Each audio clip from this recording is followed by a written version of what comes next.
একটুখানি সময় থাকবো, ঠিক আছে? আমরা তো জানি তুমি আমাদের গন্তব্য।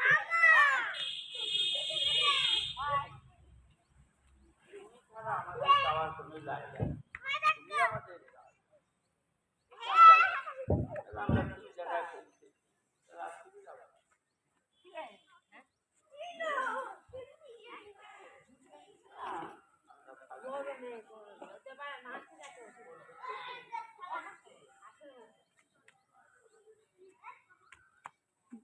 ওখান দিয়ে ওঠো, জিরাফে ওঠো, জিরাফ জিরাফ।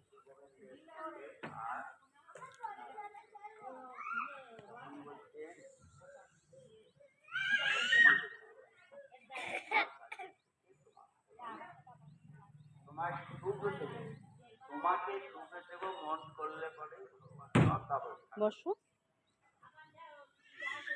আমরা অনেক সময় ভাবি না, অনেক সময় আমি সুখ দেওয়ার অভাব আছে, তার অভাব নেই। একটা ভক্তা আমার কাছে ভক্তা মনে করে যে আমার ভক্ত তো আমাকে ছিল না, তা বলেছিলাম রাজু বলেছি আমার 100 ভক্ত আছে। ভগবান যদি ভাবেন যে আমার 100 জন ভক্ত আছে, তার মধ্যে তুমি এখানে বসবে, যাও ওদের সঙ্গে বসো, যাও তাহলে 100 মধ্যে 99 জনের 99 যাও বসো, যাও বসো বসো, যাও। আমার কাজ হচ্ছে তাকে সুখী করা। সবাই ওঠো, যেমন একটা একটা করে মিষ্টি নিয়ে গেছেন, ওঠো, তুমি এই বুনুর পাশে বসে করো। আমাকে একটা একটা করে মিষ্টি নিয়ে যেতে হবে। আর আমি যদি নিরানব্বই জনের 99 জনের মিষ্টি নিয়ে যেতে পারি, তাহলে আমি যদি নিরানব্বই জনের 99 জনের মিষ্টি নিয়ে যেতে পারি, তাহলে আমি পায়ে আঙুলটা একদিকে বেরিয়ে আছে তার জন্য। হ্যাঁ, জুতোতে ঢুকছে না, এটা না, ওটা ওটা। বসো।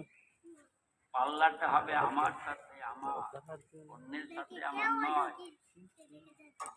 আমি কতটা ভগবানকে মাম্মা, আরেকজনের থেকে আমি বেশি ভালোবেসে বাঁচতে পেরেছি, সান্ত্বনা পাওয়া বা তৃপ্তিকর কোনো যুক্তি নেই। এটা মুডের কাজ, বোকার কাজ, নিজেকে ঠকানোর কাজ।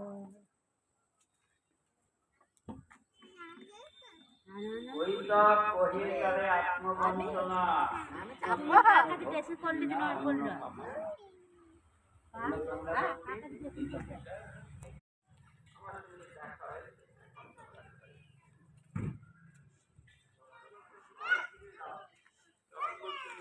একটুখানি সময় থাকবো, ঠিক আছে?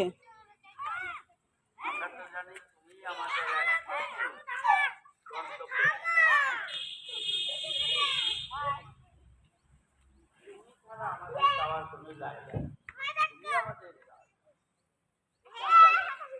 আমরা ঠিক জায়গায় পৌঁছে তাহলে আর তুমি যাবে না।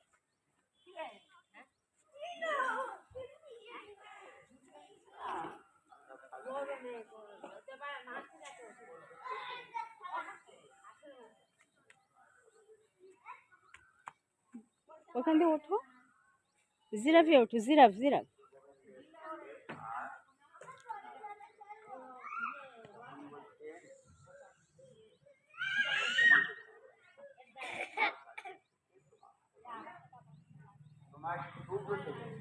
তোমাকে সুখে দেব মন করলে পরে বসো। আমরা অনেক সময় ভাবি না, অনেক সময় আমি সুখ দেওয়ার অভাব আছে, তার অভাব নেই। একটা ভক্তা আমার কাছে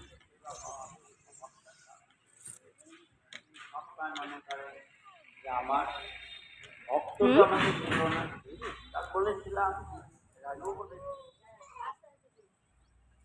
আমার 100 ভক্ত আছে। ভগবান যদি ভাবেন যে আমার 100 জন ভক্ত আছে, তার মধ্যে তুমি এখানে বসবে, যাও ওদের সঙ্গে বসো, যাও তাহলে 100 মধ্যে 99 জনের 99 যাও বসো, যাও বসো বসো, যাও। আমার কাজ হচ্ছে তাকে সুখী করা। সবাই ওঠো, যেমন একটা একটা করে মিষ্টি নিয়ে গেছেন, ওঠো, তুমি এই বুনুর পাশে বসে করো। আমি যে নিলাম পায়ে আঙুলটা একদিকে বেরিয়ে আছে তার জন্য। হ্যাঁ, জুতোতে ঢুকছে না। এই যে না, ওটা ওটা। এরকম করে বলেছিলাম বসো। পাল্লাটা হবে আমার সাথে আমার, অন্যের সাথে আমার নয়। আমি কতটা ভগবানকে মাম্মা আরেকজনের থেকে আমি বেশি ভালোবেসে বাঁচতে পেরেছি, সান্ত্বনা পাওয়া বাকি আর কোনো যুক্তি নেই। এটা মুঠের কাজ, বোকার কাজ, নিজেকে ঠকানোর কাজ। ওইসব কহিয়ে তারে আত্মবঞ্চনা।